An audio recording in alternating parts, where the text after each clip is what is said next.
Olá, vamos falar sobre o Espiritismo? Eu sou Débora Rabelo, aqui dos Amigos de Nosso Lar, trazendo a você a ciência, filosofia e religião. Desde já convido você a conhecer este canal, clicar no sininho, dar o seu like, comentar os vídeos e me ajudar a divulgar este canal de luz. Inscreva-se também aqui nos Amigos de Nosso Lar. Chegamos então aqui ao 24º capítulo do nosso estudo e leitura passo a passo, comentários, do nosso Evangelho segundo o Espiritismo. Se você não assistiu os vídeos anteriores, convido você a estar aqui clicando na playlist e assistindo com toda a calma os vídeos anteriores e também fazendo a sua leitura pessoal do Evangelho segundo o Espiritismo e de todas as demais obras básicas. Então, o título que nos traz este capítulo: Não coloqueis a candeia sob o alqueire. Primeira mensagem: não candeia sob o alqueire, porque Jesus fala por parábolas. E nos diz aqui o item número 4. Admira-se de ouvir Jesus dizer que não se deve colocar a luz sob o alqueire, enquanto que ele mesmo oculta, sem cessar, o sentido de suas palavras sob o véu da alegoria, que não pode ser compreendido por todos. Ele se explica dizendo aos apóstolos: eu lhes falo por parábolas porque não estão no estado de compreender certas coisas. Veem, olham, ouvem e não compreendem. Dizer-lhes tudo seria, pois, inútil no momento. Mas a vós eu vos digo, porque vós é dado compreender esses mistérios. Tratava, pois, com o povo como se faz com as crianças, cujas ideias não estão ainda desenvolvidas. Com tudo isso, indica o verdadeiro sentido da máxima: não se deve colocar a candeia sobre o alqueire, mas sobre o candeeiro, a fim de que todos aqueles que entrem possam vê-la. Não significa que é preciso inconsideravelmente revelar todas as coisas. Todo ensinamento deve ser proporcional à inteligência daquele a quem é dirigido. Porque há pessoas a quem uma luz muito viva ofusca, sem esclarecê-las. Ocorre o mesmo com os homens em geral, como com os indivíduos. As gerações têm sua infância, sua juventude, sua idade madura. Cada coisa deve vir a seu tempo, e o grão semeado fora da época não frutifica. Mas o que a prudência manda ocultar momentaneamente deve cedo ou tarde ser descoberto, porque chegados a um certo grau de desenvolvimento, os homens procuram eles mesmos a luz viva, a obscuridade lhes pesa, tendo Deus lhes dado a inteligência para compreender e para se guiar nas coisas da terra e do céu, querem raciocinar sua fé, e é então que não se deve colocar a candeia sob o alqueire, porque sem a luz da razão a fé se enfraquece. Então a espiritualidade vem nos trazer aqui, mais uma vez, a explicação de que cada um de nós, por se encontrar sob graus diferentes de maturidade, vivências terrenas diferentes, trazemos conosco bagagens de outras encarnações também completamente diferentes. Compreendemos as coisas, os estudos e os ensinamentos sob uma perspectiva diferente cada um de nós. Um livro lido agora e lido daqui a 10 anos, daqui a um ano, vai ter um significado completamente diferente. Uma explicação sobre um estudo, uma conversa a respeito de um livro como esta, feita por outra pessoa, vai ter uma visão também diferente. Mas todas elas irão convergir para o mesmo sentido. É o que finaliza no item 7 desta mensagem. O Espiritismo vem hoje lançar luz sobre a multidão de pontos obscuros. Entretanto, não a lança inconsideravelmente. Os Espíritos procedem nas suas instruções com uma admirável prudência. Não foi senão sucessiva e gradualmente que abordaram as diversas partes conhecidas da doutrina. E é assim que as outras partes serão reveladas à medida que o momento tenha chegado para fazê-la sair da sombra. Se a tivessem apresentado completa desde o início, ela não teria sido acessível, senão a um pequeno número. Teria mesmo assustado os que para isso não estavam preparados, o que teria prejudicado a sua propagação. Se, pois, os espíritos não dizem ainda tudo ostensivamente, não é porque haja na doutrina mistérios reservados a privilegiados, nem que coloque a candeia sob o alqueire, mas porque cada coisa deve vir no seu tempo oportuno. Eles deixam uma ideia o tempo amadurecer e propagar-se antes de apresentarem uma outra, e aos acontecimentos o de lhes preparar a aceitação. Então, como colocar um assunto extremamente sério numa criança de 8 anos, de 4 anos? Ela precisa da maturidade, do amadurecimento e da vivência de vida para a compreensão e para assimilar o que representa isto. Assim somos nós. O que em outras encarnações ainda não conseguimos colocar em prática, talvez nessa nós conseguimos, ou nessa ainda nem teremos iniciado, porque o nosso espírito, embora tenha o conhecimento, ainda não alcançou o amadurecimento para que estas coisas possam eclodir e se desenvolver dentro de nós, certo? Segunda mensagem: não vades aos gentios. E nos diz o item 9, aqui a espiritualidade. Jesus prova em muitas circunstâncias que suas vistas não estão circunscritas ao povo judeu, mas que abarcam toda a humanidade. Se, pois, disse aos seus apóstolos para não ir aos pagãos, não foi por desdenhar sua conversão, o que teria sido pouco caridoso, mas porque os judeus que criam na unicidade de Deus e esperam o Messias estavam preparados pela lei de Moisés e os profetas para receber a sua palavra. Entre os pagãos, a própria base faltando, tudo estava por fazer, e aos apóstolos não estavam ainda bastante esclarecidos para uma tão pesada tarefa. Por isso, disse-lhes: ide às ovelhas desgarradas de Israel, quer dizer, ide semear um terreno já preparado, sabendo bem que a conversão dos gentios viria a seu tempo. Mais tarde, com efeito, no centro mesmo do paganismo, os apóstolos iriam plantar a cruz. Item 10. Essas palavras podem se aplicar aos adeptos e aos propagadores do espiritismo, aos incrédulos sistemáticos, os escarnecedores obstinados, os adversários interessados. São para eles o que eram os gentios para os apóstolos. A exemplo destes, procuram primeiros presélitos entre as pessoas de boa vontade, daqueles que desejam a luz, em quem se encontra um germe fecundo, e o número deles é grande.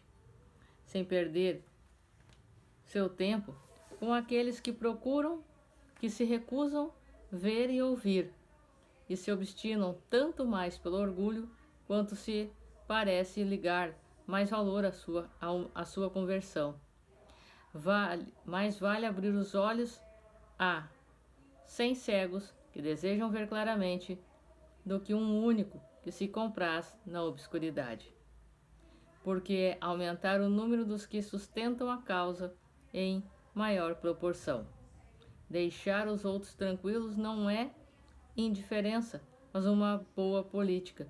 Uma vez virá, quando serão dominados pela opinião geral e ouvirão a mesma coisa repetida sem cessar ao seu redor, então crerão aceitar a ideia voluntariamente por si mesmos, e não sob a pressão de um indivíduo. Depois ocorre com as ideias o mesmo que com as sementes. Elas não devem germinar antes da época, e somente em terreno preparado. Por isso é melhor esperar o tempo propício e cultivar primeiro as que germinam, para evitar que abortem as outras, em as apressando muito. Ao tempo de Jesus e em consequência das ideias restritas e materiais da época, Tudo estava restrito e localizado. A casa de Israel era um pequeno povo, os gentios eram pequenos povos circundantes. Hoje as ideias se universalizam e se espiritualizam. A luz nova não é um privilégio de nenhuma nação, mas para ela não existem mais barreiras. Tem seu foco por toda parte e todos os homens são irmãos. Mas também os gentios não são mais um povo, porém uma opinião que se encontra por toda parte e da qual a verdade triunfa, pouco a pouco, como o cristianismo triunfou do paganismo. Não é mais com as armas de guerra que são combatidos, mas com o poder da ideia. Então aqui nós vemos que a uns a verdade da imortalidade da alma é uma certeza que é falada e ela é sentida no mesmo instante. Já trazem este germe latente aqui, só precisa gotinhas de água para que venha florescer, crescer e florescer rapidamente. A outros é preciso semear, é preciso regar. A alguns é preciso um início, uma base para pensar e refletir, enquanto a outros ainda o campo precisa de terra a ser preparada. Assim foram as palavras de Jesus, o seu evangelho trazido. Assim foram todos os seus ensinamentos. Alguns o compreenderam, outros o amaram, mas infelizmente a maioria o condenou à cruz. Mensagem seguinte: os sãos não têm necessidade de médico. Item 12. Jesus se dirigia sobretudo aos pobres e aos deserdados, porque os que têm maior necessidade de consolações, aos cegos dóceis de boa fé, porque pedem para ver, e não aos orgulhosos que creem possuir toda a luz e não ter necessidade de nada. Essas palavras, como tantas outras, encontram sua aplicação no Espiritismo. Admira-se, por vezes, que a mediunidade seja a pessoas indignas e capazes de fazer mau uso dela. Parece, disse, que uma faculdade tão preciosa deveria ser atributo exclusivo dos mais merecedores. Digamos primeiro que a mediunidade se compreende a uma disposição orgânica da qual todo homem pode estar dotado, como a de ver, de ouvir, de falar. Não há uma da qual o homem, em virtude do seu livre-arbítrio, não possa abusar. E se Deus não houvesse concedido a palavra, por exemplo, senão aos que são incapazes de dizer coisas más, haveria mais mudos que falantes. Deus deu ao homem as faculdades e o deixa livre para usá-las, mas pune sempre aqueles que dela abusa. E no último parágrafo desta mensagem, nós temos a mensagem: a mediunidade não implica necessariamente em intercâmbio habitual com os espíritos superiores. É simplesmente uma aptidão para servir de instrumento mais ou menos flexível aos espíritos em geral. O bom médium não é, pois, aquele que comunica facilmente, mas aquele que é simpático aos bons espíritos e não é assistido senão por eles. É neste sentido somente que a excelência das qualidades morais tem tanto poder sobre a mediunidade. Então, muitas vezes, nós podemos pensar que aquele que mais está aparecendo num centro espírita, na mídia em geral, é um médium mais capacitado, mais elevado.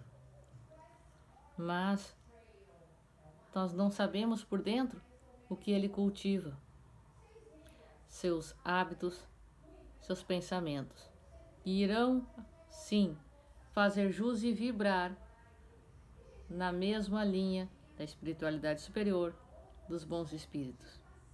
Então, a mediunidade com Jesus, a prática no dia a dia, se faz muito além do intercâmbio com o mundo invisível, com o mundo dos espíritos, mas em todos os momentos somos chamados a sermos médiuns, lavando uma louça, fazendo comida, varrendo uma casa, trabalhando com amor, tendo boa vontade, dando um bom dia, atendendo alguém que precisa, fazendo uma oração, lutando para perdoar e para perdoar-se, certo? Penúltima mensagem, coragem da fé. Nos diz o item 15. A coragem da opinião sempre foi considerada entre os homens porque há mérito em afrontar os perigos, as perseguições, as contradições e mesmo os simples sarcasmos aos quais se expõe. Quase sempre, aquele que não teme confessar claramente ideias que não são as de todo mundo, Aqui, como em tudo, o mérito está em razão das circunstâncias e da importância do resultado. Há sempre fraqueza em recuar diante das consequências da opinião e em renegá-la. Mas há casos de uma covardia tão grande quanto a de fugir no momento do combate. Jesus assinala essa covardia do ponto de vista especial da sua doutrina, dizendo que se alguém tem vergonha das suas palavras, ele se envergonhará também dele, que renegará aquele que o tiver renegado. Que aquele que o confessar diante dos homens o reconhecerá diante do seu Pai que está nos céus. Em outros termos, aqueles que tiverem medo de se confessarem discípulos da verdade não são dignos de serem admitidos no reino da verdade.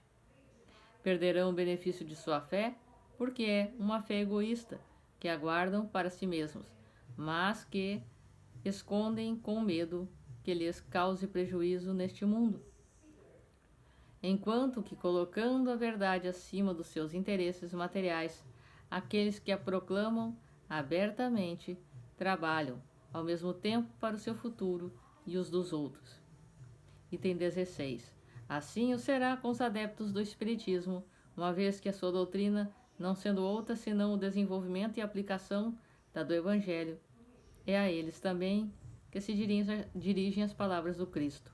Semeiam na terra o que colherão na vida espiritual. Lá colherão os frutos da coragem ou da sua fraqueza. Então nós somos todos os dias, a todos os momentos, chamados a dar o testemunho da nossa fé, da nossa boa vontade. Através de pensamentos, através de um ombro amigo, através de um ouvido, de uma palavra. E nas nossas atitudes. Através disto, nós iremos mostrar o que estamos preparados e o que temos de condições de realizar e de abraçar, e as tarefas que fizemos, e realmente os caminhos que nós trilhamos e praticamos. Última mensagem deste capítulo: carregar a cruz, quem quiser salvar a vida, perdê-la-á. Item 19. Regozijai-vos, disse Jesus, quando os homens vos odiarem e vos perseguirem por causa de mim, porque por isso sereis recompensados no céu. Estas palavras podem ser traduzidas assim: sede felizes quando os homens, por sua má vontade, a vosso respeito, vos propiciam a ocasião de provar a sinceridade da vossa fé. Porque o mal que vos fazem reverte em vosso proveito. Lamentai-os, pois, pela sua cegueira, e não vos maldigais. Depois adjunta: aquele que quer me seguir, carregue sua cruz. Quer dizer, suporte corajosamente as tribulações que a sua fé lhe suscitará. Porque aquele que quiser salvar sua vida e seus bens, em me renegando, perderá as vantagens do reino dos céus. Ao passo que aqueles que tiverem perdido tudo neste mundo, mesmo a vida, para o triunfo da verdade, receberão na vida futura o prêmio da sua coragem, da sua perseverança e da sua abnegação. Mas aqueles que sacrificam os bens celestes aos gozos terrenos, Deus disse: já recebestes a vossa recompensa. Aquilo que cultivamos aqui de material é passageiro. Outros continuarão ou deixarão que se perca, mas ficará aqui, nesta terra, e não podemos levar conosco. Mas aquilo que cultivarmos aqui, aquilo que alimentarmos aqui, e que vermos e falarmos, isto não se perderá. Permanecerá conosco Todo o estudo adquirido aqui será levado junto conosco. Irá trazer muito mais sentido no plano espiritual. E o que lá adquirimos de aprendizado, trazemos quando reencarnamos para pôr em prática. Por isso que aquilo que é cultivado no espírito não se perde, mas as coisas materiais são perecíveis. Por isso, precisamos dar valor enquanto estamos aqui na Terra, sim, mas elas não podem ser mais valorizadas do que as pessoas, os sentimentos e do que a nossa fé. Certo? Eu sou Débora Rabelo, este foi o estudo do capítulo 24, Não Coloqueis a Candeia sob o Alqueire, e no próximo estudo nós estaremos entrando no capítulo 25, estamos quase finalizando o Evangelho segundo o Espiritismo, Buscai e achareis. Um forte abraço para você, que os bons espíritos nos guiem, Jesus nos abençoe e até a próxima.